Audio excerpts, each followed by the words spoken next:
Yes, good afternoon, everyone.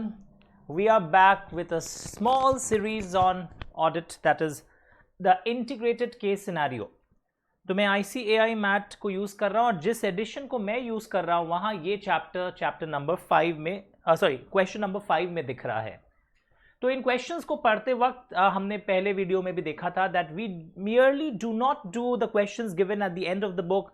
We try to touch some other areas too कि इसी paragraph पर और क्या क्वेश्चंस आ सकते हैं हम वो भी कवर करते हैं.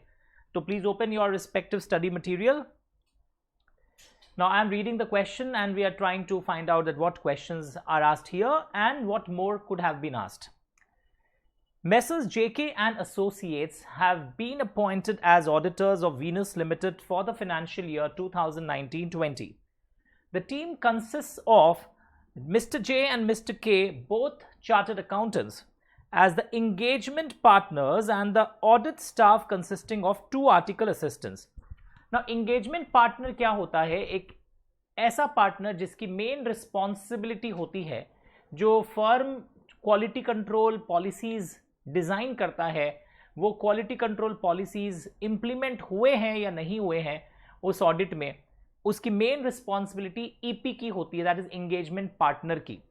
एंगेजमेंट पार्टनर की और बहुत सारी रिस्पॉन्सिबिलिटीज होती है. आपने SA 220 और SQC 1 की जो कंबाइंड क्लास थी उसमें देखा था, उसके नोट्स को आप रिवाइज कर लीजिएगा. बट यहां पर वर्ड आया है engagement partner, that's why I wanted to clarify. While starting the audit work of Venus Limited, the engagement partners briefed the audit staff about the audit work, areas to be covered, and the various auditing concepts and their application in the audit of Venus Limited, along with the applicable standards on auditing. काम शुरू होने के समय उसने सबको को क्या अलग अलग चीजें बताई थी. उसकी ऐसी भी बहुत जिम्मेदारियां होती है. SA 220 अगर आपका भूला हुआ है, यहाँ पे रेफरेंस दीजिए. मैंने बताया था व्हेन यू रीड तो आपको SA 220, तो you should open your SA 220 notes and start revising after you finish this MCQ. Now, various topics like audit planning, overall audit strategy, audit program were discussed in detail. Okay. उसके बाद the team was told about the purpose and implication of various statements and guidance notes issued by the Institute of Chartered Accountants of India from time to time. यहाँ पर SA 300 के बारे में भी हम देखेंगे. Mr. K also briefed the team about the concept of materiality to be applied while planning and performing the audit. That is SA 320 also coming into picture. Silence. इसी को बोलते हैं इंटीग्रेटेड केस सिनेरियो, जहां पे 2-3 essays को एक साथ पूछा जाता है एक क्वेश्चन के अंदर MCQ के रूप में. The team was also explain in detail about the area where benchmark materiality can be applied in the case of Venus limited. यानी अगर आपको याद हो, there was something called performance materiality which is set at a low level than the overall materiality. आपको याद आ रहा है, मैं अज्यूम कर रहा हूं आप जानते हो ये सब चीजें. तो आप ऐसे 320 भी खोलोगे, यानी कि MCQ के समय मैं आपको बताता हूं कि कौन कौन से टॉपिक और एसेज आपको यहां रिवाइज करने चाहिए. तो परफॉर्मेंस मटेरियलिटी ओवरऑल मटेरियलिटी से लो लेवल पर सेट किया जाता है, ताकि अगर कोई अनकरेक्टेड मिसस्टेटमेंट्स हो, अनआइडेंटिफाइड मिसस्टेटमेंट्स हो, उसका एग्रीगेट एक लेवल को क्रॉस ना कर जाए. If I read it out for you, it's something like this. Performance materiality is set to reduce to an appropriately low level the probability the aggregate of uncorrected and undetected misstatements exceeding the materiality as a whole. तो ये हमने बताया था usually क्या होता है, it's a matter of professional judgement कि आप कितना लो सेट करेंगे. तो यहाँ पर यूजुअली अगर आपके कंट्रोल्स अच्छे ऑपरेट हो रहे हैं तो ओवरऑल मटेरियलिटी के 90% सेट कर लेती है कुछ फर्म्स, कुछ 75, कुछ 50. वो सबका अपना एक सिस्टम और प्रोफेशनल वो बना रहता है that what will be the materiality level. Okay, अब हमें क्या करना है यहाँ पे जो क्वेश्चंस है देखते हैं. Dash tells us the scope, timing and direction of the audit and helps in the development of detailed plan. That is your overall audit strategy. इससे हमको scope, timing and direction of audit मिलता है और फिर plan की detailing होती है. Statement 1, next question. The establishment of strategy and detailed plan are not sequential process but they are closely interrelated. Statement true है. The auditor shall establish an overall strategy that helps in the development of audit plan. Both statements are correct. In fact ये वाली lines तो हम लोग ऐसे 300 के अंदर ये लाइन देखे हैं. We have read this line that they are closely related. ज़रूरी नहीं है कि पहले ये हो. यूजुअली हम लोग बोलते हैं कि स्ट्रैटेजी पहले सेट होती है, फिर प्लान का डिटेलिंग किया जाता है, but they are closely interrelated to. And moreover ये फर्स्ट स्टेटमेंट तो हमने फर्स्ट क्वेश्चन में भी देखा था, that strategy helps in the development of audit plan. Now dash is the amount set by the auditor at less than materiality to reduce at a to low level the probability the aggregate of language. देखो इस पर हो सकता है उल्टा MCQ आ जाए. Uncorrected and undetected misstatements. हो सकता है आपको एक अलग MCQ दे दे जहां परफॉर्मेंस मटेरियलिटी का ब्लैंक फिल रहेगा ऑलरेडी से. To reduce what? To reduce the aggregate of uncorrected and undetected misstatements not crossing the materiality level. ये सब समझाया गया, बहुत डिटेल में था क्लास के अंदर. And last, which of the following is not an example of benchmark that can be used in determining the materiality. तो इसके लिए हम लोग देखेंगे पहले यहां पर कि usually what are the benchmarks. अगर आप देखोगे कि बेंचमार्क्स यूजुअली क्या होता है, how a benchmark is chosen, it's a matter of professional judgment. But what are usually the benchmark items which can draw the attention of financial users? आपके page numbers अलग हो सकते हैं. मैं यूजुअली रिकॉर्डिंग के बाद फिर से एडिट कर देता हूँ बुक को, तो हो सकता है आपके पास जो बुक्स गए हैं उसके पेज नंबर्स अलग हो, बट आप फैक्टर्स उस वाले में आ जाइए. नेचर ऑफ द एंटिटी, तो items which draw the attention of users. So in banks advances can be a benchmark. Okay. In FMCG, discounts allowed can be the benchmark. Nature of entity, profits before tax in FMCG. In construction industry, earnings before interest, tax, depreciation, amortization, that is EBITDA. In NBFC investment company, it can be total assets. So usually what happens, how do you choose a benchmark? It also depends on the ownership structure of the company. If the benchmark used earlier is volatile, then we use a different benchmark. तो benchmark का theory हम लोग पढ़ रहे थे, that what benchmarks are chosen, it depends. Items which can draw the attention of the users, nature of the entity, ownership structure, volatile benchmarks use हुए थे पहले, तो ये सारे फैक्टर्स पर डिपेंड करता है. ये था that how the benchmark is chosen. एक और एक क्वेश्चन आता है एग्जाम में, factors which help us in determining materiality, कि कुछ आइटम्स इंडिविजुअली मटीरियल होते हैं, कुछ एग्रीगेट मटीरियल होते हैं, कुछ आइटम लॉ के कारण मटेरियल होते हैं. Like in banking company, provision for non performing asset is a material item. कुछ आइटम के क्वालिटेटिव डायमेंशंस हो सकता है उतनी बड़ी अमाउंट नहीं हो, पर छोटे छोटे ट्रांजैक्शंस भी अगर रिलेटेड पार्टी के संग होता है तो even that can be considered to be material. Okay. And anything whose impact is insignificant now but in future it may be significant. हर साल आपको एक प्रोविजन क्रिएट करना था, पर अगर आपने नहीं क्रिएट किया बिकॉज 20 साल बाद कुछ आपको बड़ा कुछ करना है और उसके लिए आपने प्रोविजन अगर छोटे छोटे अमाउंट्स के नहीं किए इन साल 20 सालों में, तो it may be a very significant thing after few years. उसका एक एग्जाम्पल मैंने आपको दिया था. उस कई बार what is material, there are some key disclosures required in the industry. In a pharmaceutical company R&D cost disclosure is vital. तो दोनों अलग क्वेश्चंस हैं. It can also come in MCQ too. Like factors to be considered for determining materiality is something else, and another is choosing a benchmark. That what are the factors for choosing a benchmark? Both are different things. तो अब हम लोग यहाँ पर आ गए. अब आप देखिए टोटल रेवेन्यू हो सकता है एक benchmark, profit before tax, which is not an example of benchmark. All are examples of benchmark. None of the above is not an example. Which of the following is not an example of benchmark? PBT होता है, NAV भी होता है. मतलब which of the मतलब all are the examples of benchmark. So how can I say that none of the above? मतलब all of the above are not an example? No, none of the above is not an example of benchmark.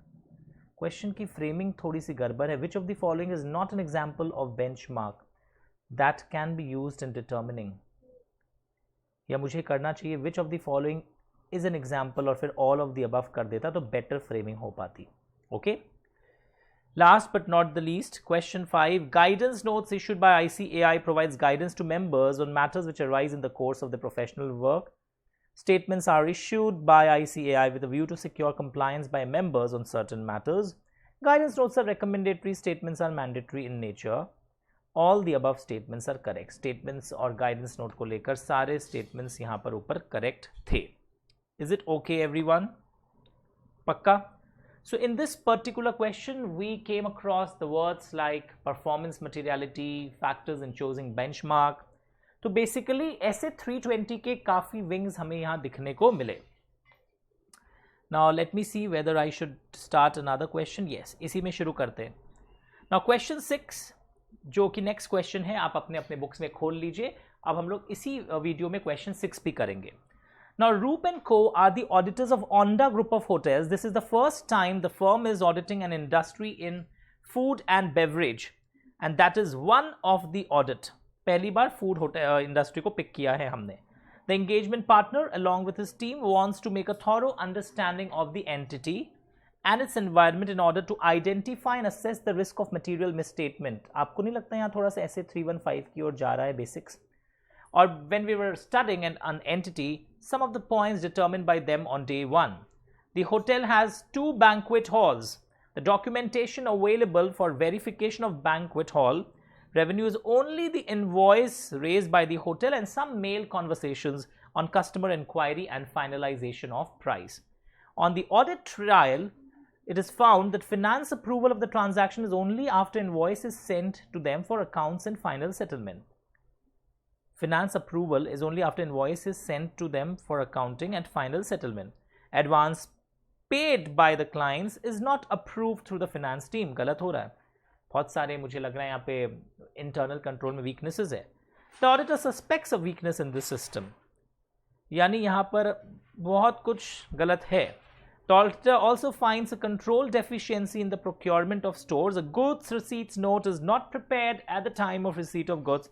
On inquiry with management, the auditor finds that there exists a system control wherein goods receipt note is automatically prepared and approved in the system once the quantity and price is entered. This entry is on real-time basis and the system does not allow back-end entries. Wait.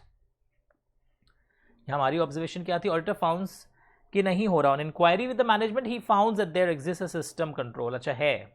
उन्हें लगा था नहीं हो रहा है, but there is a system control where goods received note is automatically prepared and approved once it happens. Okay. The auditor inquires of the management. Start reading. You can go out. You can go out.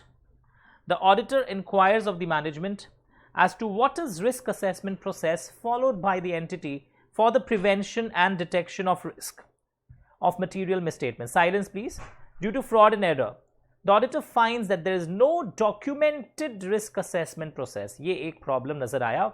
With the help of above facts, answer the following questions by choosing the correct option. तो basically controls में weaknesses है और कई observations हैं और अब 5-6 questions आपके लिए आएंगे. तो आई गिव यू टाइम. आप एक ट्राई करिए before I show you the answer. Start trying please. आप एक कोशिश करिए खुद करने का. यस. तो आपने इस क्वेश्चन को पढ़ा है. Let me tell you it's about SA 315. इसमें ज़्यादा अंश वही है. And there are some context of audit risk, wrap. ये सारे टॉपिक्स हमने इनिशियली जो क्लासेस हुई थी उसमें कर लिया था. तो मैं एक चीज़ आपको दिखाना चाहूँगा यहाँ पर. सबसे पहले if we see this particular discussion कि what do you mean by the term audit risk. Audit risk एक रिस्क होता है कि ऑडिटर इनअप्रोप्रिएट ऑडिट ओपिनियन दे दे जबकि फाइनेंशियल स्टेटमेंट्स मटीरियली मिसस्टेटेड है. What do I mean by this?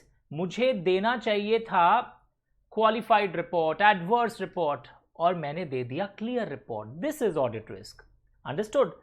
कि एडवर्स रिपोर्ट की जगह अगर मैं क्लियर रिपोर्ट दे दूं, this is audit report. It's a risk that I give a wrong opinion when they are materially misstated. But अगर मैं clear की जगह adverse दे दूँ, that is not audit risk. So audit risk is a risk that जब financial statements गलत हो और उस समय मैं clear report दे दूँ, that is audit risk. It is a function of ROMM and detection risk. And ROMM के अंदर दो एस्पेक्ट है, inherent risk and control risk. Detailing इसकी ऑलरेडी बहुत सुंदर तरीके से आपको करवाई हुई है, पर फिर भी मैं टच कर दे रहा हूं for this MCQ session. Now inherent risk क्या होता है? ये वो रिस्क हैं कि कुछ रिस्क ऐसे हैं कि वो होंगे ही होंगे, and even if they are assuming that there no controls, they will be surely happening, specially due to nature of business. कुछ ट्रांजैक्शंस, कुछ बिजनेस इतने कॉम्प्लेक्स होते हैं कि वहां पे कुछ गलतियां होंगी एंड वो होकर रहेगी। Okay, control risk, it's a risk that your internal control system में, आपका जो इंटरनल कंट्रोल सिस्टम है वो सही टाइम पर एरर्स को प्रिवेंट, डिटेक्ट, करेक्ट नहीं कर पाएगा। तो ये जो इनहेरेंट रिस्क है और कंट्रोल रिस्क है, इनको ऑडिटर रिड्यूस नहीं कर सकता है, बट ऑडिटर रिड्यूस कर सकता है डिटेक्शन रिस्क को, क्योंकि ये एक ऐसा रिस्क होता है कि ऑडिटर के जो सब्सटैंटिव प्रोसीड्यूर्स हैं उनमें खोट है कि सही टाइम पर गलतियां पकड़ी नहीं गई। तो अगर डिटेक्शन रिस्क को ऑडिटर जो उसके हाथ में है, he should try to reduce detection risk to as low as possible। तो अगर हमारा रॉमम लेवल हाई है तो मुझे कोशिश करना चाहिए एज एन ऑडिटर कि मैं अपने डिटेक्शन रिस्क को जितना लो कर सकूं उतना अच्छा हो, ताकि ओवरऑल ऑडिट रिस्क लो हो। Remember that. So audit risk is equal to ROMM plus detection risk, and ROMM is equal to inherent plus control risk. तो कई एमसीक्यूज इस एंगल से भी आ सकती है, तो this thing we have seen. Another thing before I start reading this MCQ answers और इसके क्वेश्चंस, टेस्ट ऑफ कंट्रोल का मतलब क्या है? ये आपके इंस्टीट्यूट की मैट में भी दिया गया था। ये 330 वैसे सिलेबस में इन्होंने लिखा है नहीं है, but we do it because it's an integral part of the syllabus indirectly.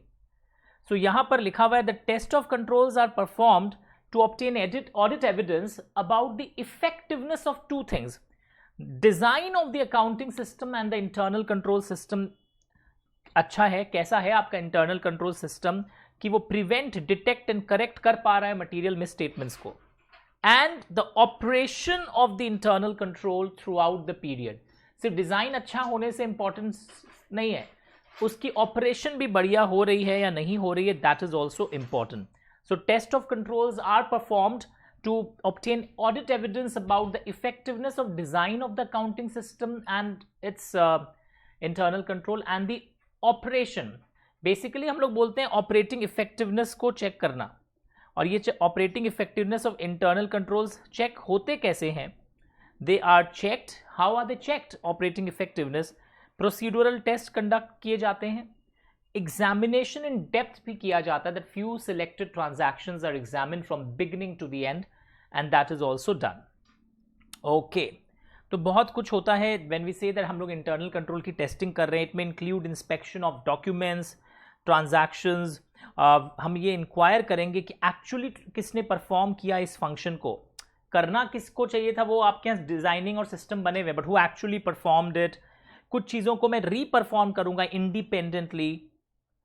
Test the internal controls operating on specified computer applications और the overall information technology function.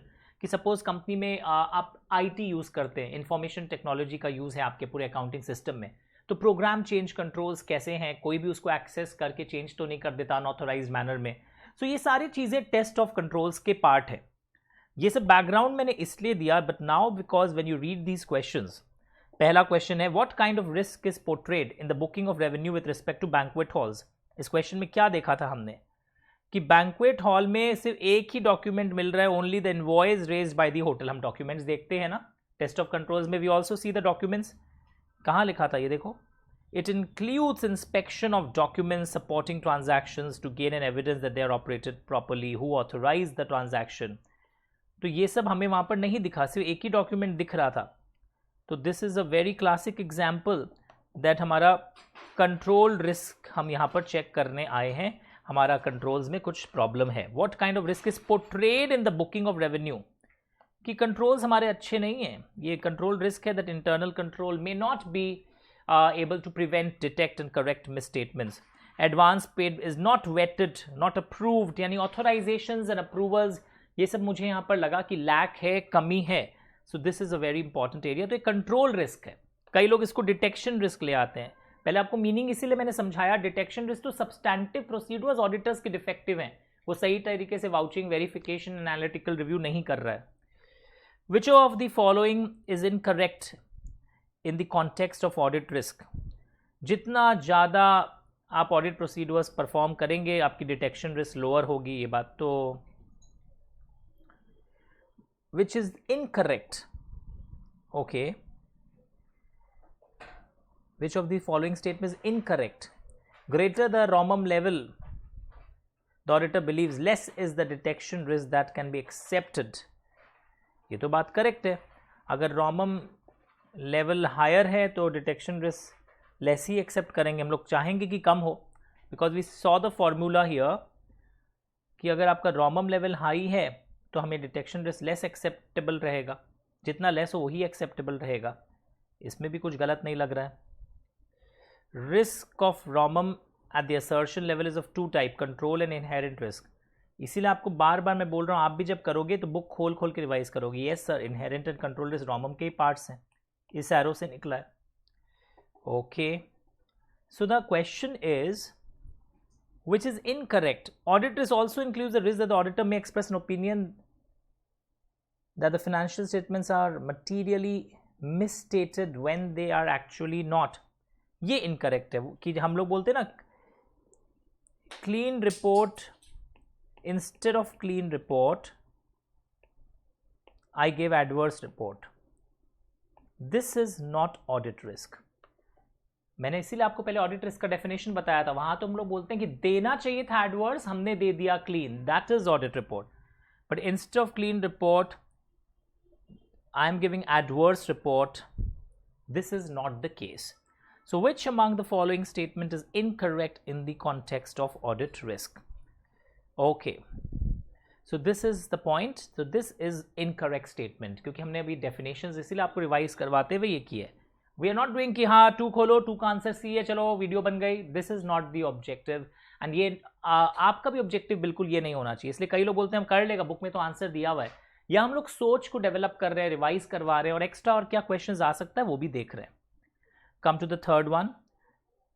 इन लोग जो रॉ मटेरियल्स खरीद रहे थे उसमें कुछ 2-3 चीज़ों को मैंने चेक किया, और कुछ कंट्रोल्स ऐसे हैं जो मुझे लगा नहीं है, पर उसको कंपनसेट करने के लिए दूसरे कंट्रोल्स अच्छे थे. तो आई can rely on the control. मतलब ये देखिए, आपको वापस मैं इस क्वेश्चन को पढ़ाता हूं तब क्लियर होगा. The auditor finds a control deficiency in the process of procurement of stores. Good receipt note is not prepared at the time of receipt of goods.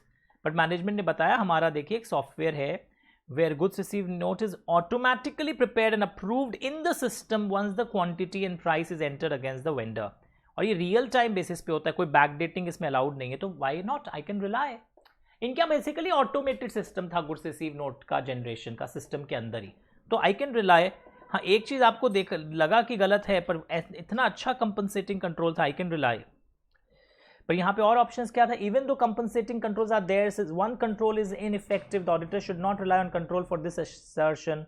बहुत लोगों को ये लगेगा, but this is actually the correct one. It's a good one, इसलिए मैंने good भी लिखा है कि एकदम क्लियरली चेक हो गया कि हमारे यहाँ मतलब मैनुअल की जगह ऑटोमेटिक है, तो क्या प्रॉब्लम है? तो इसका मतलब ये नहीं कि वहां पर कंट्रोल्स ही पूरा डाउट में आ गया था हमारा. So that can not be the case. Documentation in electronic medium can not be accepted. No, कौन बोला? Even though compensating controls are there, since one control is ineffective, auditor should not rely on control for this assertion as well as associated assertions. नहीं, ये बात गलत है. तो point A, जो stores के लिए गुड्स रिसीव नोट नहीं बनाया जा रहा था, पर सिस्टम ने प्रूव करके दिखाया कि वो ऑटोमेटिक जनरेट होता है, कोई बैक डेटिंग वहां अलाउड नहीं है. ऐसे 315 में what is not a RAP risk assessment procedure. आपको अगर रैप का शॉर्टकट याद हो, हम लोग पढ़े थे वहां AIA इंक्वायरी करते हैं हम लोग एनालिटिकल रिव्यू करते हैं, हम लोग इंस्पेक्शन करते हैं, ऑब्जर्वेशन करते हैं. External confirmation is a substantive procedure for balances. तो आपको आंसर पता चली गया है, which is not a risk assessment procedure. उसी तरह, what should be the course of action of the auditor for the entity not having a documented risk assessment process? For not having a documented risk assessment process हमारा क्या होना चाहिए? क्या चीज़ हमने document में खोट देखी थी? लेट अस चेक कहाँ हैं हम. yes, इसी क्वेश्चन में पीछे जाएं फिर से. What did we notice here? Question number 6 में कि कोई हमने डॉक्यूमेंट नहीं करके रखा है हमारा risk assessment process. He finds there is no documented risk assessment process. Management से पूछते हैं ना कि आपकी रिस्क असेसमेंट प्रोसेस क्या है, आप कैसे रिस्पॉन्ड करते हैं रिस्क को, आपके अनुसार क्या लाइक्लीहुड है, इस टाइप की क्वेश्चंस हम मैनेजमेंट को भी पूछते हैं, पर इनके यहाँ ऐसा कोई डॉक्यूमेंटेड रिस्क असेसमेंट प्रोसेस नहीं है। Then he must discuss with the management how risks are identified, whether in the absence whether the absence is appropriate, या इनके आपके यहाँ कोई कमी है तो डिस्कशन करेंगे। अंडरस्टूड? ज़रूरी नहीं कि अगर ऐसा नहीं हो तो इट डजंट मीन कि अभी कभी इमीडिएटली आप डॉक्यूमेंट करिए। Shall discuss with the management how risk are identified by the system and placed in same as documentation is immaterial. Look at this, ये ऐसे 315 में ये लाइंस हमने देखा था। I will try to help you to revise again. आप जल्दी से इसको पढ़ लीजिए एक बार। Break. Yes, so basically discuss करना हमारा काम है, how risk are identified, addressed. Understood? It doesn't mean कि मैं उनको बस बोलूँगा मुझे लिख के ही दो, सिर्फ लिखित ही चाहिए, ऐसा स्टैंडर्ड्स एंड ऑडिटिंग में कहीं नहीं लिखा है। तो this was a little typical one. तो इसको डॉक्यूमेंट नहीं होने से मैं इमीडिएट डॉक्यूमेंटेशन पर फोकस कर दूं, ये ज़रूरी नहीं है। So what did we notice here कि ये वाला ऐसे जो ये वाला जो टॉपिक है, दिस इज मोर ऑन, लिखवा रहा हूँ हाँ, based on SA 315 and audit risk, all these things. तो इसी पॉइंट पर मैं थोड़ा सा SA 315 के कुछ और पॉइंट्स आपको दिखाना चाहूँगा। आपको अगर याद हो जब हम लोग डिस्कस करते थे, look here, yes I got it, components of internal control. इस पर MCQs अगर आ जाए तो ध्यान से देखना, ये इंस्टीट्यूट की बुक यूज कर रहा हूं अभी। माइक्रा बोलते थे, निसान माइक्रा एक गाड़ी का नाम था पहले। तो यहां पर हम लोग देखते थे monitoring of controls is one of the component, information system is one of the component, control environment is one of the component, risk assessment process entity क्या फॉलो करती है, जो अभी हमने डिस्कस किया था कि ऑडिटर से आइडेंटिफाई करेगा, एड्रेस करेगा, and control activities. So learn this very properly. इसको बहुत ध्यान से याद करना है आपको, बिकॉज यहां से क्वेश्चंस आते हैं। तो माइक्रा में M is monitoring of controls, और ये मॉनिटरिंग कंट्रोल्स का कौन करता है? लुक हियर एवरीवन, ये monitoring of controls is done by company का जो इंटरनल ऑडिटर है, वो भी कर सकता है। This type of monitoring is done by the internal auditor. Okay, internal audit function usually monitor करते हैं ना सर। आप पूछे कि what is monitoring of controls? It's a process to assess the effectiveness of internal control performance over time. Understood? कि आपके controls ठीक से एक्चुअली में इंप्लीमेंट हो रहे थे या नहीं हो रहे थे, एंड टाइमली बेसिस पर हम रिमेडियल एक्शन ले सकें। Try to understand, monitoring of controls का मतलब होता है कि आप चेक करते रहिए जैसा प्लान था वैसा ही हो रहा है ना। That's work is done by internal auditor, and on a timely basis remedial actions are taken. Sir ये कैसे होता है? ये मैनेजमेंट किस हिसाब से करती है? कस्टमर के कंप्लेंट्स आते हैं या कोई कमेंट्स आते हैं जहां से कुछ प्रॉब्लम एरियाज हाईलाइट होता है, देन दिस इज डन। अब एक स्मॉल एंटिटी में this type of thing is not done by internal auditor, वो मैनेजर या ओनर खुद ही कर लेता है। तो मॉनिटरिंग ऑफ कंट्रोल्स आज वापस समझ लेते हैं ये कंपोनेंट्स ऑफ इंटरनल कंट्रोल को। मॉनिटरिंग ऑफ कंट्रोल्स पर अगर MCQ आए, it is to check the effectiveness, assess the effectiveness, क्या कमी है, रिमेडियल एक्शंस लिया जाए। इस तरह हम इसको इंटरनल ऑडिटर्स इवैल्यूएट करेंगे।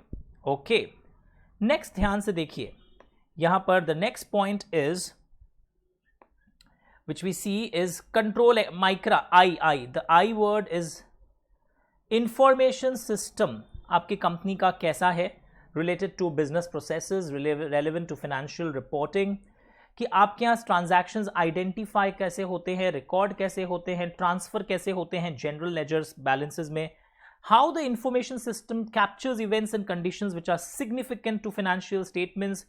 ये सारी चीज़ों को हम देखते हैं। ओके, उसके बाद हम देखते हैं माइक्रा में C भी है एक ठो, दैट इज कंट्रोल एक्टिविटीज। ये देखते हैं कि मैनेजमेंट ने जो डायरेक्शंस दिए थे वो डायरेक्शंस पालन हो रहे हैं या नहीं हो रहे हैं। So what do you mean by this? यहां पे जो control activities related to significant class of transactions देखे जाते हैं या बैलेंसेस एंड डिस्क्लोजर्स देखे जाते हैं। लाइक कौन ट्रांजैक्शन ऑथोराइज कर रहा है, क्या SOD segregation of duties properly हुआ है, performance reviews, physical controls, information processing, these things are basically checked here. Control activities that relate to significant risks and those relate to risk for which substantive procedure alone do not provide sufficient appropriate evidence. वापस देखो, control activities that are relevant to audit are control activities that relate to significant risks and those relate to risk for which substantive procedures alone do not provide sufficient. यानी कि देखो, सिर्फ vouching verification से हमें evidence नहीं मिलता है. तो they are those activities which relate to significant risk. अब आपके मन में ख्याल आएगा कि what is which risk are significant risk. जो रिस्क फ्रॉड वाले रिस्क सिग्निफिकेंट रिस्क होते हैं, ओके, या जब ट्रांजैक्शंस बहुत कॉम्प्लेक्स होते हैं या significant transactions with related parties हो रहे हैं, that is a significant risk. तो कंट्रोल एक्टिविटीज में these points are usually asked covered. तो अगर कोई पूछे कि authorisation, it's a control activity, internal control, segregation of duties, physical controls, performance reviews, these are what important control activities. So significant risk fraud के कारण जो होता है, they are always significant risk ROMM due to fraud या अपने related parties के साथ आप ट्रांजैक्शंस कर रहे हैं outside the normal course of business, that is also a significant risk. तो हम पढ़ रहे थे, वी वर स्टडिंग माइक्रा, हमने मॉनिटरिंग ऑफ कंट्रोल्स देखा कि सही टाइम पर हम गलतियां पता लगा सके, प्रॉपरली ऑपरेट हो रहा है या नहीं हो रहा है, कर कौन रहा है, by internal auditor in big firms, in big companies. Information system आपका कैसा है आपका, अच्छा ये कंट्रोल एक्टिविटी ए के लिए होता है. The next CNRS one is control environment, कि आपकी कंपनी के लोगों का एथिक्स, वैल्यूज, बिलीव्स वो कैसा है. नाउ कंट्रोल एनवायरनमेंट में हम ये देखते हैं बेसिकली हमारे एथिकल वैल्यूज क्या है, मैनेजमेंट कितना कंपीटेंट है चीज़ों को अच्छे से करने के लिए, कितना TCWG चीज़ों में पार्टिसिपेट कर रहा है, all these things are seen. Now इसी कंट्रोल एनवायरनमेंट के लिए I would like to read something very interesting for you, जहाँ से MCQs डेवलप हो सकते हैं. Look here everyone, it's very very important कि control environment in itself does not prevent और detect and correct a material misstatement. तुमको लग रहा है कि कंट्रोल एनवायरनमेंट अच्छा है तो फ्रॉड प्रिवेंट हो जाएगा. It in itself does not prevent. ये कंट्रोल एनवायरनमेंट अगर अच्छा होता है तो ऑडिटर को इवैल्यूएट करने में हेल्प मिलता है कि हमारे कंट्रोल्स अच्छे ही चल रहे होंगे. जब लोगों के एथिक्स इतने अच्छे हैं, वैल्यूज इतने अच्छे हैं, it may influence the auditors evaluation of the effectiveness of other controls.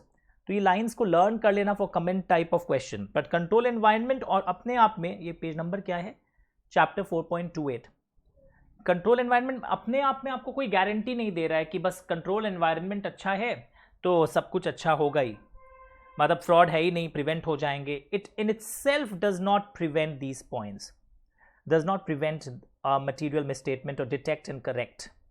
It only influences auditors' evaluation of the effectiveness of other controls. Deficiency in the control environment may undermine the effectiveness of controls in relation to fraud. Deficiencies in the control environment, अगर inter control environment में deficiency है, it may undermine the effectiveness of controls in relation to fraud. अगर आपके control environment में कमी है तो आपके यहाँ जो फ्रॉड को रोकने के लिए कंट्रोल्स बने थे वो ऑफ कोर्स अफेक्ट होंगे ही होंगे. Undermine the effectiveness of controls. Management's failure to commit sufficient resources to address IT security risks may adversely affect internal control by allowing improper changes to the computer programs. So control environment से एक चीज जरूर होता है, that it influences the nature, timing and extent of auditors further procedures. कि auditor अपने procedures में क्या चेंजेस लाएगा वो कंट्रोल एनवायरनमेंट को जरूर कंसिडर करता है डिज़ाइन करने के समय. So this statement is also correct. So this is a very important page for MCQ and comment type of questions. ये ज़रूर से करना है आपको. पेज नंबर वापस रिपीट कर देता हूँ, इट्स 4.28 ICAI मैथ. या मैथ के पेज नंबर्स अगर एडिशंस चेंज हो जाए तो देख लीजिएगा ये हेडिंग कहाँ दिया हुआ है. Understood everyone? The existence of a satisfactory control environment can be a positive factor, can be. However, it may help the reduce of fraud. It is not an absolute deterrent to fraud. कोई ये guarantee नहीं है कि fraud होगी ही नहीं होगी. इस concept को समझो. यहां से भर भर कर एमसीक्यूज पास्ट एग्जाम में भी ट्रू फॉल्स आया हुआ है. The satisfactory control environment is an absolute deterrent to fraud. It's a false statement. It is not an absolute deterrent कि fraud रुक ही जाएगा अगर control environment अच्छा है, जरूरी नहीं है. It can be a positive factor. Auditor इसको assess करके अपने further procedures plan करता है, but it is not an absolute deterrent to fraud. So this helps me to complete this particular topic. And just a minute, अगर मेरे नज़र में कुछ और आएगा, yes, one more ऐसे 315 के question और अगर जो MCQ में आ सकते हैं. That is techniques to review internal control. कई techniques हैं, narrative record, checklist, questionnaire, flowchart, सबके अपने अपने advantages हैं. Checklist is filled by auditor staff. MCQ आता है इस पे. कई लोग इसमें client लिख देते हैं. ICQs जो है they are filled by the client, but checklist is filled by the auditor staff. अभी मैं इसकी detailing नहीं करवा रहा हूँ, but I am touching various corners which we have done earlier, and this covers your topic called as SA 315. और ये भी एक फेमस क्वेश्चन जो ऑटोमेटेड एनवायरनमेंट में भी हम देखें. IT benefits and entities internal control system in these ways, and of course there are some IT risks to companies internal control system. दोनों एस्पेक्ट हैं यहाँ पर, इसको भी कर लीजिएगा. So see you again tomorrow और day after tomorrow in the next session. This completes our this particular MCQ session.